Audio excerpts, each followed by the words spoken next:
I remember the light. That is the first truth I can offer you, and perhaps the only one I am certain of anymore. The light was not white, as the tech adepts had promised during the briefing. They had spoken of illumination, of the blessed transition through the Imperium guided by the machine god's will, of emerging on the other side whole and ready for battle. They had lied, though I do not think they knew it at the time. The light was not white. It was every color that has ever existed, and several that I am convinced have no name in any human tongue, and it did not embrace me so much as it unmade me, pulling apart the fibers of my being like a child unraveling thread from a spool, cataloguing each strand, each molecule, each screaming atom of what had once been Guardsman Theron Vecht of the Cadian 412th. And then something went wrong. I know this because I am still here to speak of it, and according to every briefing I ever received about teleportation technology, being conscious of the process means the process has failed. We are not supposed to remember. We are supposed to step onto the teleportation platform, feel a moment of disorientation, and then find ourselves wherever the Imperium requires our bodies to be.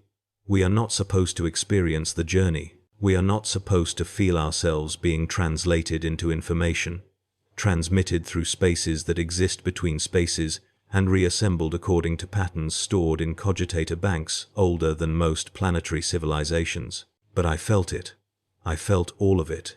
The transport ship times Vigilance Eternal Times had been carrying 3 regiments to a combat zone I never learned the name of. The enemy was Xenos. That much I knew. The briefings had shown us picked captures of twisted forms and alien architecture that made my eyes water if I stared too long. We were to be the tip of the spear, the first wave, deploying directly into the heart of their defensive positions via teleportation. It was supposed to be an honor. Commissar Dreven had told us so, standing before us in the mustering hall, his voice carrying that particular quality of absolute certainty that commissars cultivate like other men cultivate gardens. We had been chosen, he said. The Emperor's will had selected us for this holy task. I believed him. We all did. That is what you do when you are a guardsman, you believe. Because the alternative is to think too deeply about the numbers, about the odds, about what happens to the overwhelming majority of soldiers who deploy via teleportation into hostile territory. You believe because belief is the only armor that matters when lasgun fire and faith are all that stand between you and the endless dark. The teleportarium chamber was larger than I had expected.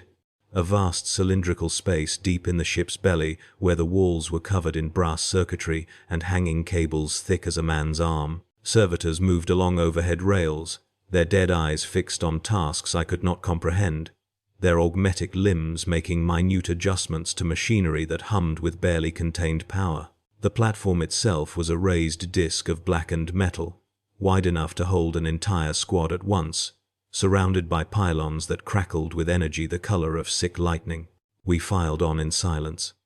Sergeant Moran stood at the front, his scarred face betraying nothing, his lasgun held across his chest in parade-ready position. Behind him came Kale, then Vorik, then myself, then the twins from Talan whose names I had never learned despite 3 months of service together. There should have been more of us. There had been more of us, once. But that is the nature of the Guard. We are spent like currency, and the Imperium's coffers are never empty. A tech priest approached the platform's edge, his robes the red of dried blood, his face hidden behind a mask of brass and iron that clicked and whirred as he spoke. Binary cant spilled from vox grills embedded in his throat, meaningless to me, sacred to whatever machine spirits he was addressing. He raised one hand more metal than flesh, the fingers replaced with delicate manipulator appendages that moved in patterns too complex for human joints and made the sign of the cog. Then the light came. I have tried to describe it to the adepts who have since taken custody of what remains of me. They record my words on data slates, their styluses scratching with mechanical precision, their expressions those who still have expressions betraying nothing. I do not know if they believe me. I do not know if belief is something they are still capable of, or if the replacement of flesh with metal extends to the removal of such inconvenient qualities. The light was not painful. At first, it was simply time's complete asterisk, a totality of sensation that left no room for thought or fear or anything but experience. I felt myself dissolving, but it was a dissolution that carried with it a strange peace, as though I were returning to some state I had always secretly known was my true form. My body was not my body anymore. It was information. It was pattern. It was the ghost of structure preserved in mathematical abstraction. And then I felt the others, not my squad. Something else. Something that moved through the same spaces I was being transmitted through. Something that existed in the places between places. Something that had been waiting there for longer than I could conceive. It brushed against the pattern of my being like a finger trailing through still water. And where it touched me, it left ripples that have never stopped spreading. I do not know how long the translation took. Time does not exist in that space, or perhaps it exists in too many forms at once, overlapping and contradicting until measurement becomes meaningless. What I know is that when the light finally released me, when I felt myself coalescing back into something that had weight and substance and the capacity for pain, I knew immediately that something had gone terribly wrong. The pain was the first sign. It came from everywhere at once, from my arms, from my legs, from my chest, from places I did not have names for. I tried to scream, but the sound that emerged from my throat was not a sound any human throat should make, a harmonics of frequencies that shattered the glass on a nearby monitoring station. I collapsed, or I think I collapsed. The concept of falling had become complicated. When I finally managed to open my eyes, I saw the chamber ceiling above me, the same brass circuitry and hanging cables, the same servitors on their rails, but I was not on the teleportation platform anymore. I was on the floor beside it, surrounded by tech adepts who were shouting in a language I did not understand, their hands making gestures that might have been sacred or might have been simply confused. One of them was vomiting, the sound of it wet and organic against the mechanical hum of the chamber.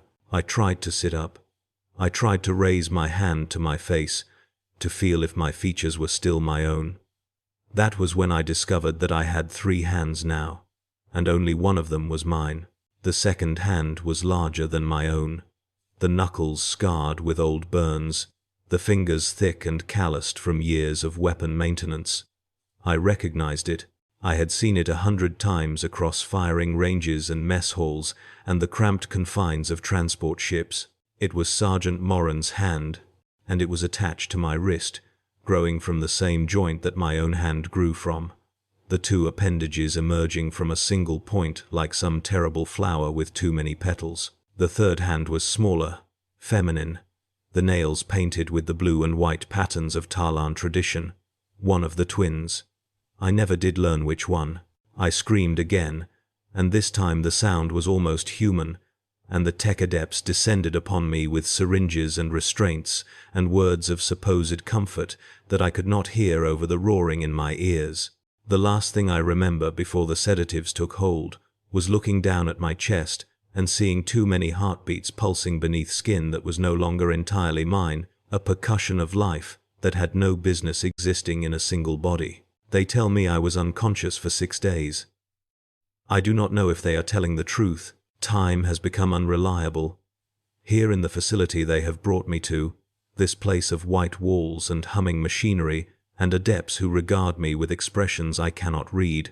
The sedatives they administer create gaps in my perception, hours or days that simply cease to exist, replaced by darkness that offers no rest and no mercy from the dreams that wait within it. When I finally woke with enough clarity to understand my situation, I conducted an inventory. This is what guardsmen do when faced with the incomprehensible. We fall back on training, on the rituals of equipment check and ammunition count that provide structure in the midst of chaos.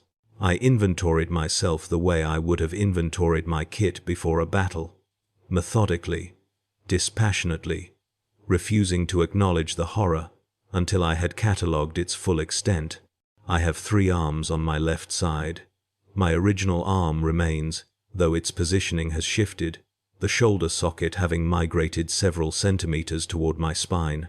Emerging from my left ribcage, Just below the armpit is a second arm, Sergeant Moran's. I am now certain, the tattoo of the Cadian Gate still visible on its forearm, despite the strange stretching the skin has undergone. The third arm, the one with painted nails, extends from approximately where my left hip should be, though my hip has relocated to accommodate it, the entire left side of my pelvis having restructured itself in ways that make sitting difficult and walking almost impossible. My right side is worse. There is no arm there anymore, at least not in the conventional sense.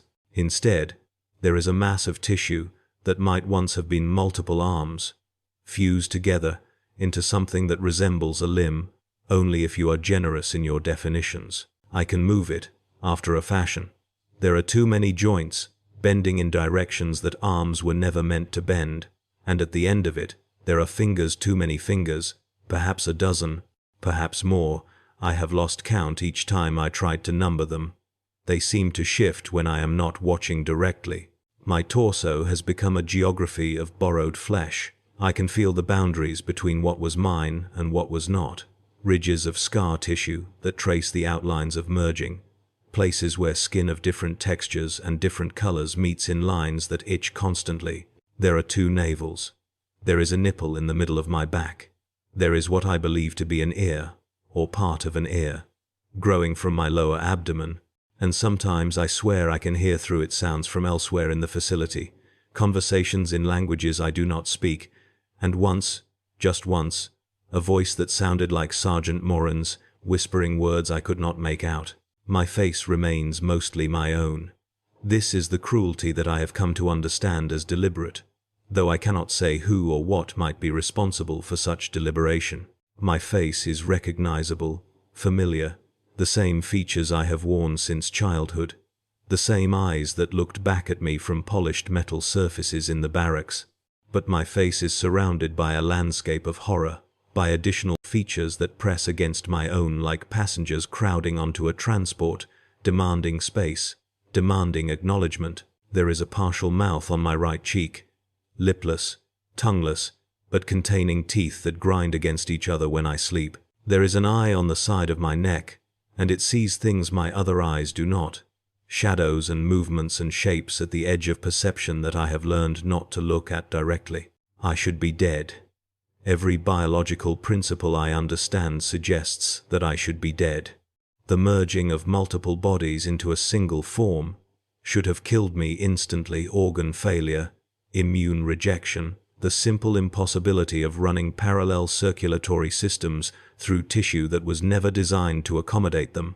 And yet I live. I breathe, though the breathing is strange, coming in rhythms that suggest multiple sets of lungs working not quite in synchronization. My heart's beat, all of them, a percussion section performing a symphony that no composer would ever have written.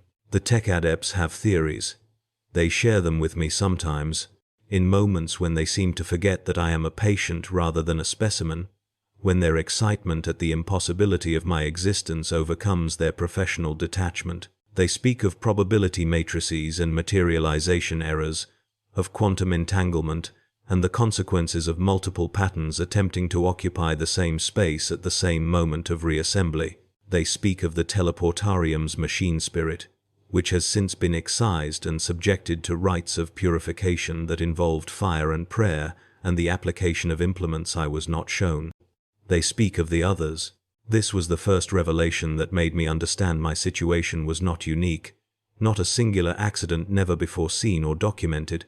The tech adept who told me a young man, or what remained of a young man, his face half hidden behind augmetic lenses that whirred softly as they focused, had been reviewing historical records as part of the investigation into my case. He had found references, he said, scattered across centuries of Mechanicus archives, encrypted and classified and hidden behind seals of authority that should have kept them buried forever. Teleportation is not safe. It has never been safe. The Imperium uses it because the Imperium requires tools that function, not tools that are gentle, and teleportation functions often enough that the casualties are considered acceptable. But the casualties are not always deaths. Sometimes they are survivals. Survivals of the wrong kind. survivals that produce subjects like me, amalgamations, mergings, creatures that were multiple people, and are now something that is neither one nor the other, nor simply the sum of the parts. The Mechanicus has a designation for us. They call us pattern conflux instances. There is a number associated with the designation, a catalog code that places us within their taxonomic systems, that makes us specimens rather than persons. The tech adept told me mine, PCX 7749 Tertius. I am the third documented instance in my particular subcategory, which is defined by the number of original subjects involved in the merging. Tertius means 3. I was 3 people, once. Now I am something else. But here is what the tech adept should not have told me. What his excitement caused him to share before he remembered his training. There are facilities. Not just this one. There are facilities scattered across the Imperium, hidden within forge worlds and research stations, and the depths of ships so large that entire populations live and die without ever seeing the void. And in those facilities, there are others like me. Hundreds of us. Perhaps thousands. Pattern conflux instances preserved for study, for understanding, for purposes that the Mechanicus does not share with its subjects. I have not seen these others. I do not know if I am being kept in the same facility as any of them, or if I am alone here, the sole specimen in this particular collection. But I know they exist, and that knowledge has changed something fundamental in my understanding of what I am. I am not a tragedy. I am a category. The dreams began in my second week of consciousness, or what I believe was my second week. As I have said, time is unreliable here. They were not my dreams. That much was immediately apparent. From the first moment I found myself walking through landscapes I had never seen, speaking to people I had never met, feeling emotions I did not recognize as my own. I dreamed of a childhood on a world where the sky was always orange and the air tasted of sulfur, where children played in the shadows of refineries that belched smoke toward stars they would never visit. This was not my childhood. I was born on Cadia, in the shadow of the pylons, in a city that no longer exists because the world itself no longer exists. But in the dream, I was someone else, a girl named Esrel who collected colorful stones and dreamed of becoming a pilot. I woke from that dream weeping, and I did not know whose tears they were. The next night, I dreamed of war, not the war I had known, the grinding campaigns of the Guard, where victory was measured in meters, gained and bodies spent. This was a different war, an older war, decades past if the equipment I saw was any indication. I was taller in this dream, broader, my hands scarred from a lifetime of violence. I was Sergeant Morin, I understood, living his memories as though they were my own, and I watched his squad die around him in a jungle that grew so fast you could see it moving, and I felt his guilt settle into him like a second skeleton, a framework of shame that would never leave him. When I woke, I understood why he had been so hard on us, so demanding, so unwilling to accept anything less than perfection. He had been trying to prepare us for moments he knew would come, moments when preparation would be the difference between survival and failure. He had failed before. He had watched people die who trusted him. He had spent every day since trying to ensure it would never happen again. And now he is part of me. His memories tangled with my own, his guilt adding to my burden. I carry his weight along with my extra limbs, his history along with my reconfigured organs. Sometimes, when I try to move my right hand, the one that is no longer a hand, the fused mass of too many fingers, I feel it respond to intentions that are not my own, gripping at objects that are not there, reaching for weapons that exist only in his memories. Esrel is quieter. Her presence manifests mostly in moments of beauty, in the sudden appreciation for the way light falls through the observation ports, in the impulse to hum songs I do not know the words to. She was young when she boarded the Times Vigilance Eternal *, barely old enough to serve, assigned to a support role that should have kept her far from the teleportarium's dangers. I do not know how she ended up on the platform with us. I do not know if it was error or intention, if someone made a mistake, or if someone decided that one more body would not matter in the grand accounting of the Imperium's wars. She is the one who painted her nails before the deployment. I know this now. I can feel the memory if I concentrate, the careful application of pigment in traditional patterns, her mother's voice teaching her the meanings of each design, her mother, who she would never see again, who had wept when Esrel received her conscription notice, who had pressed a small token into her hand and told her that the Emperor protects. The Emperor did not protect Esrel. The Emperor did not protect Moran. The Emperor did not protect me. We were fed into a machine that treats human beings as acceptable losses, and the machine malfunctioned in a way that preserved us when it should have killed us, and now we are one thing that was three things, and I do not know whose prayer to speak anymore. The third revelation came from a tech adept I had not seen before, an older figure whose robes bore the marks of considerable rank and whose augmetics were extensive enough to suggest centuries of service. She arrived in my cell. They call it a recovery suite. But the locked door and the observation windows tell a different story without announcement. Flanked by servitors whose purpose I could not determine, she examined me for nearly an hour without speaking, her mechadendrites extending from her spine to take measurements and samples, her artificial eyes clicking through spectra I could not perceive. I lay still for her inspection, having learned that resistance accomplished nothing except the application of additional restraints. When she finally spoke, her voice was a synthesized rasp that emerged from multiple vox grills positioned across her body. "You are stable," she said. It was not a question. I did not know how to respond. Stable was not a word I would have chosen to describe my condition. I was a patchwork of misaligned flesh, a collage of bodies that should never have been combined, a violation of every principle of biological coherence. I understood, but I was alive. I was conscious. I had not deteriorated further in the weeks since my accident. "You are unusually stable," she continued, and I heard something in her voice that might have been interest, might have been concern, might have been nothing at all. Previous instances have typically degraded by this point in their existence. Rejection cascades, systemic failures. The flesh knows what it was, and it rebels against what it has become. Why haven't I? The question emerged before I could stop it, my voice still strange to my own ears, carrying harmonics that had no business being there. The tech adept's mechadendrites withdrew, coiling back against her spine. She regarded me with eyes that had no pupils, no iris, only dark lenses that reflected nothing. "We do not know," she admitted. "That is why you are valuable. Valuable. Not a person, not a victim. Valuable. A resource to be studied, to be preserved, to be kept alive for as long as my stability held and my data remained useful." I understood, in that moment, that I would never leave this facility.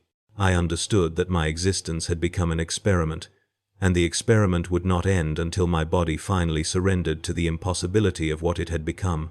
But she told me something else before she left.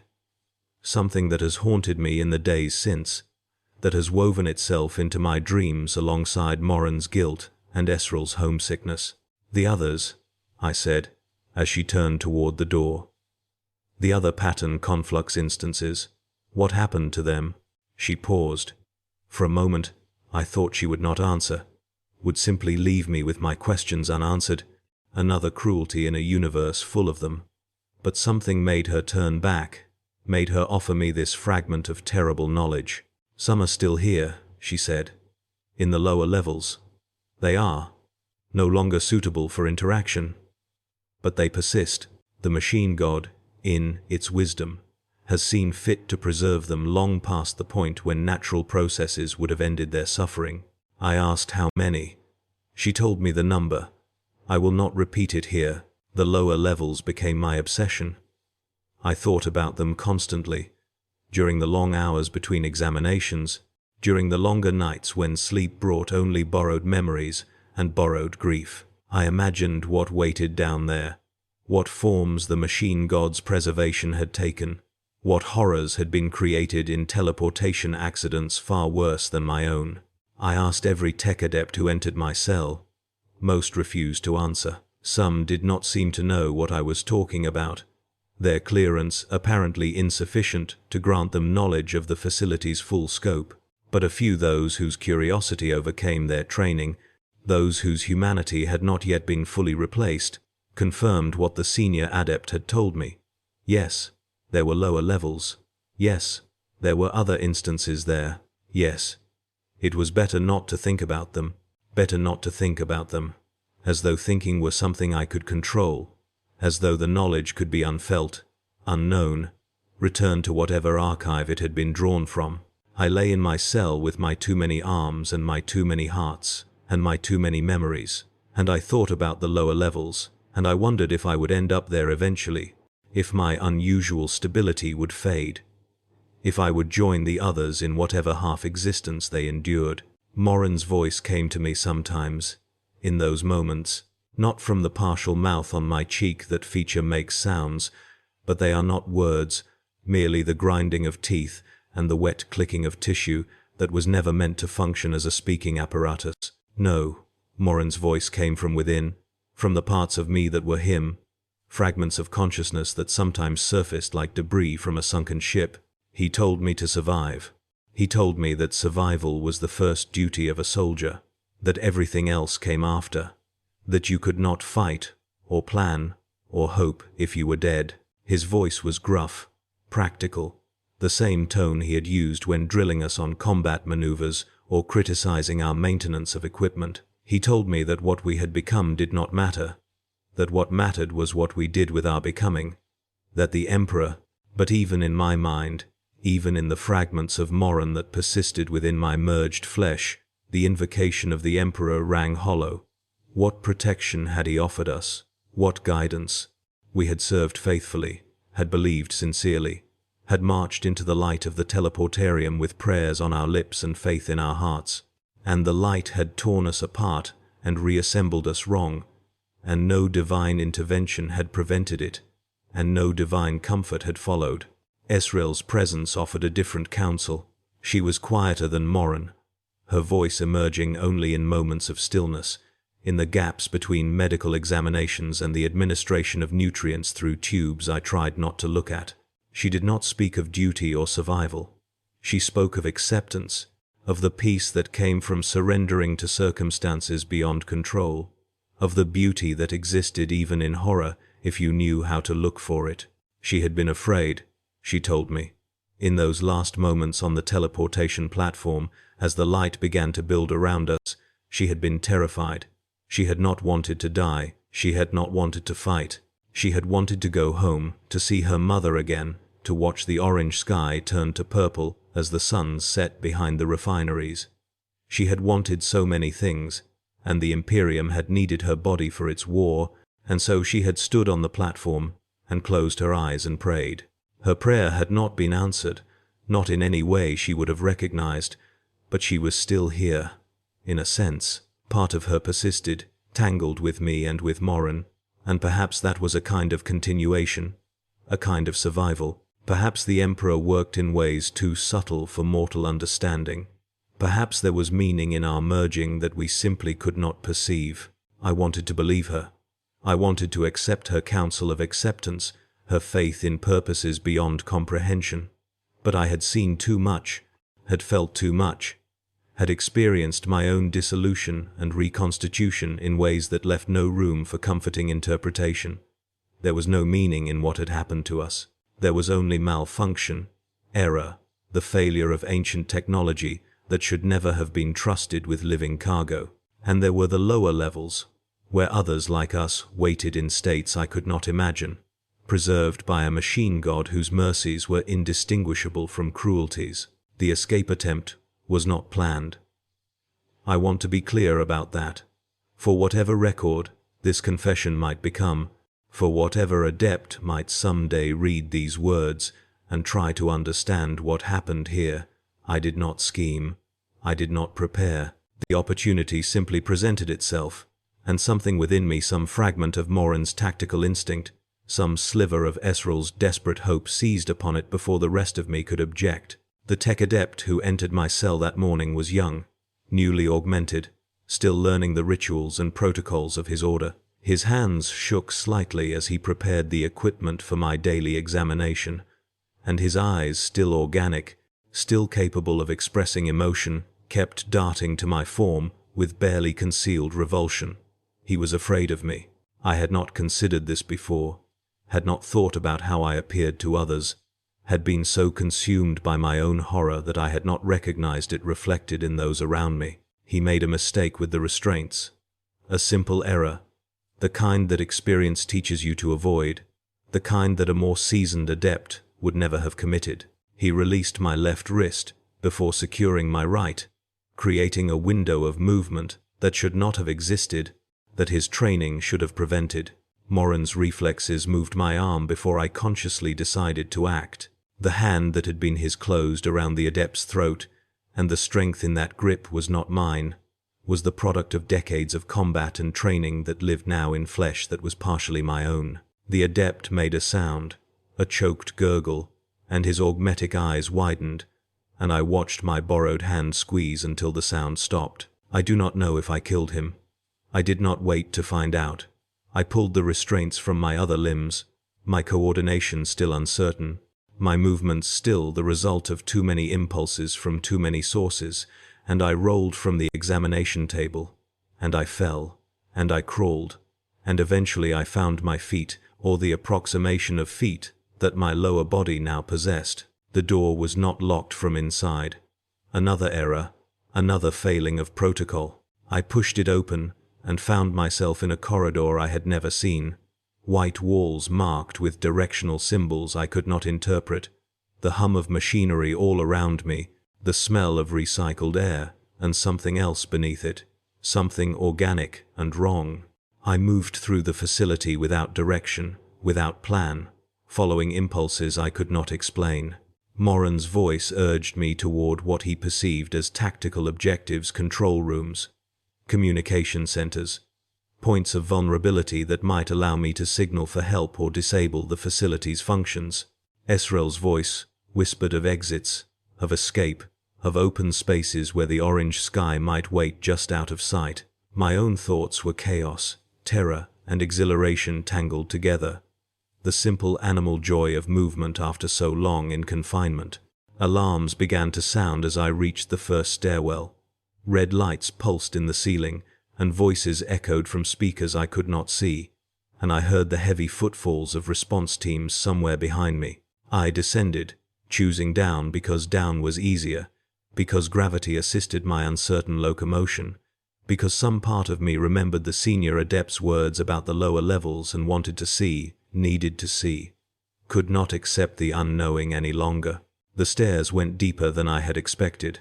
Level after level passed, the lighting growing dimmer, the walls transitioning from white to gray to a rust brown that might have been paint or might have been something else entirely. The air grew thicker, warmer, carrying scents that made my multiple stomachs clench in nausea. The sounds of pursuit faded behind me, replaced by other sounds, humming, clicking, wet movements that seemed to come from the walls themselves. I found them on the 7th sublevel. The corridor opened into a space I cannot adequately describe, a chamber that seemed too large to exist within any structure, that stretched into distances my eyes refused to measure. And within that chamber, contained in tanks and cages and constructions that defied engineering logic, were the other pattern conflux instances. I saw a mass of limbs that might once have been a dozen people, now fused into a single entity that pulsed with visible heartbeats, eyes opening and closing across its surface in patterns that suggested consciousness, mouths forming words I could not hear through the glass that contained it. I saw a figure that was mostly vertical, stretched impossibly tall, its body a column of merged torsos stacked upon each other, heads emerging at intervals like fruit from a twisted vine. I saw things that no longer resembled human beings at all, things that had been so thoroughly merged that their original components had become unrecognizable, things that moved in ways that made my extra limbs seem like a minor inconvenience. And they saw me. Every eye in that chamber turned toward me as I stood frozen in the doorway, the mass of limbs pressed against its containment, surfaces rippling as though trying to reach me. The vertical figure bent, its multiple heads orienting in my direction, mouths moving in synchronized speech I could not hear. Things I could not name extended appendages toward me, gestures that might have been welcoming, might have been warning, might have been meaningless spasms of tissue that remembered wanting to communicate, but had forgotten how. I understood, then, what stability meant.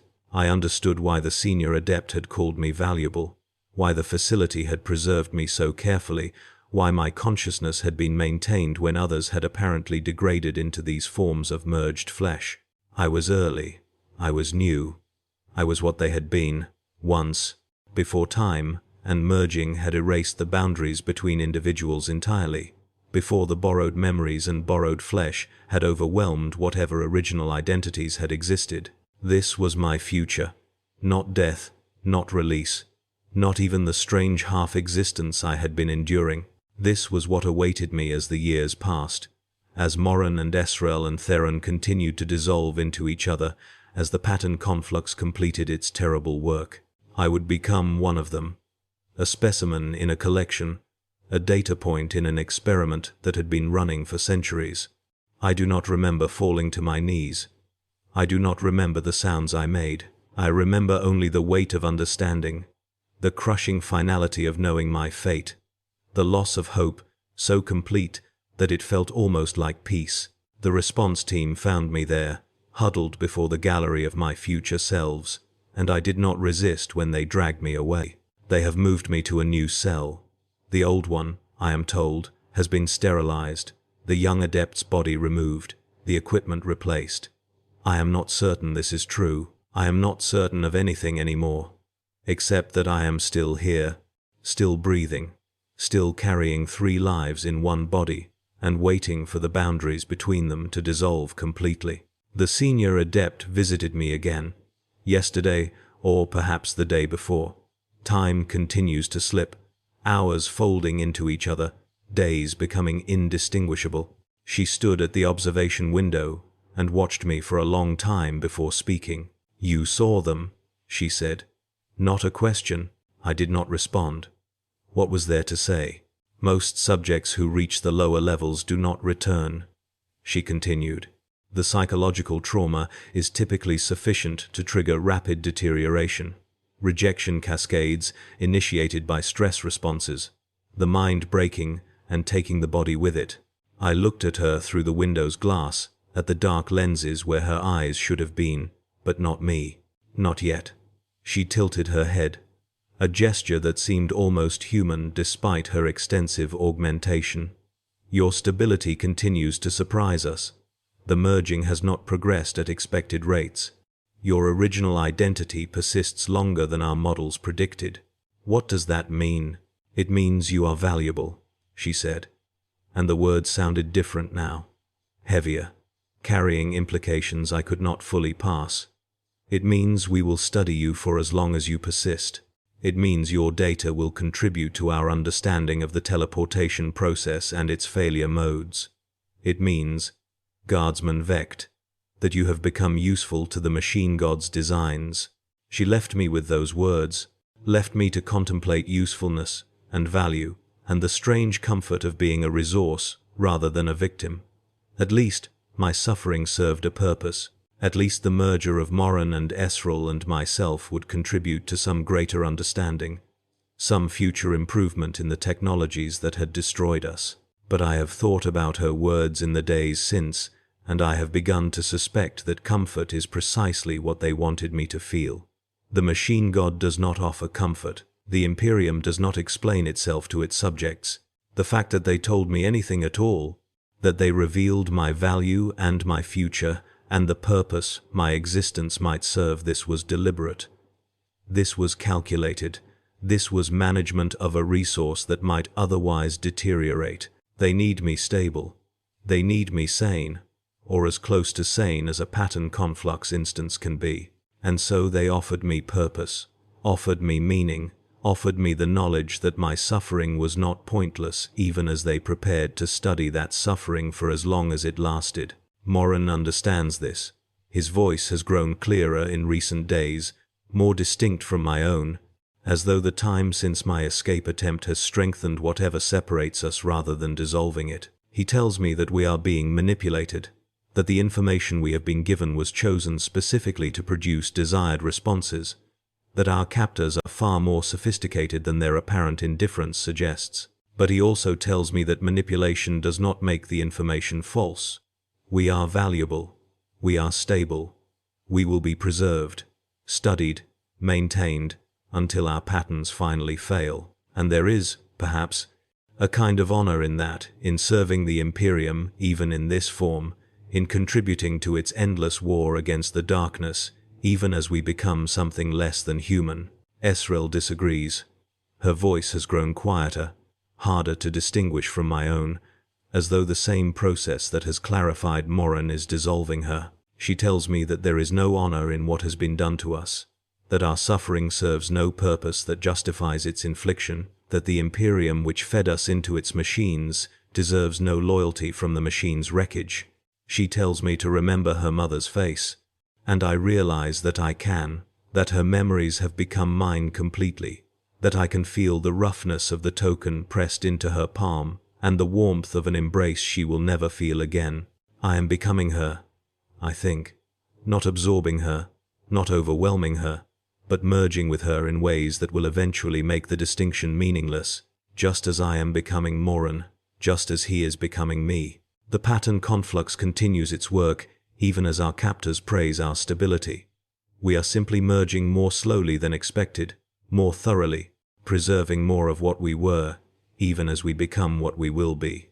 I wonder what I will be at the end, when Theron and Morin and Esrel have dissolved into something new, something that is none of us, and all of us, something that joins the gallery in the lower levels. Will I remember this moment? Will I remember writing these words, trying to preserve some record of what I was before the merging completed? Will anything of me persist in whatever final form I take? I do not know. I cannot know. The future is a darkness that my borrowed eyes cannot penetrate, even the eye on my neck that sees things the others do not. All I know is that I am here, now, in this moment, and that I was 3 people once, and that the light of the teleportarium took us apart and put us back together wrong. The machine god works in mysterious ways, the tech adepts say. I do not believe in their god. I do not believe in any god that would permit what has been done to us, that would call our suffering a design rather than a failure. But I believe in what I have become, in the terrible reality of flesh that was never meant to share space with other flesh, in the persistence of identity even as identity itself becomes meaningless. I am Pattern Conflux Instance PCX7749 Tertius. I am Guardsman Theron Vecht of the Cadian 412th. I am Sergeant Morin, whose guilt lives in my borrowed hand. I am Esrel, whose painted nails grow from a hip that is no longer quite mine. I am all of these things and none of them, a creature of the Imperium's making, a casualty of technologies too old and too powerful to be trusted, and I will persist. That much they have promised me, and I believe them, because my persistence serves their purposes, because my stability makes me valuable, because the machine god, whatever it truly is, has seen fit to preserve me past the point when natural processes would have ended my suffering. The light took me apart, and nothing has put me back together right. But I am still here. I am still breathing, still thinking, still writing these words that no one may ever read. And tomorrow, or the day after, or in some unmeasured future, I will join the others in the lower levels, and I will become another specimen in a collection that spans centuries, and I will contribute my data to an experiment whose purpose I will never understand. This is the horrifying reality of a teleporter accident in the Imperium of man. Not death, not even survival. Something between, something worse. The light was every color that has ever existed. I close my eyes sometimes and I can still see it, burning behind my lids, promising dissolution and reconstitution and the terrible grace of becoming something else. The light waits for me, even now. It has already had me once, and it is patient, and eventually I will return to it, and this time I do not know what will emerge. I do not know what I will become. I know only that I will become it, and that the becoming never ends, and that somewhere in the spaces between spaces, something that was waiting when I first passed through is waiting still, patient and eternal, touching the patterns of everything that travels those impossible distances, leaving ripples that never stop spreading. The Emperor protects, they told us. But the Emperor could not protect us from the light. Nothing could protect us from the light.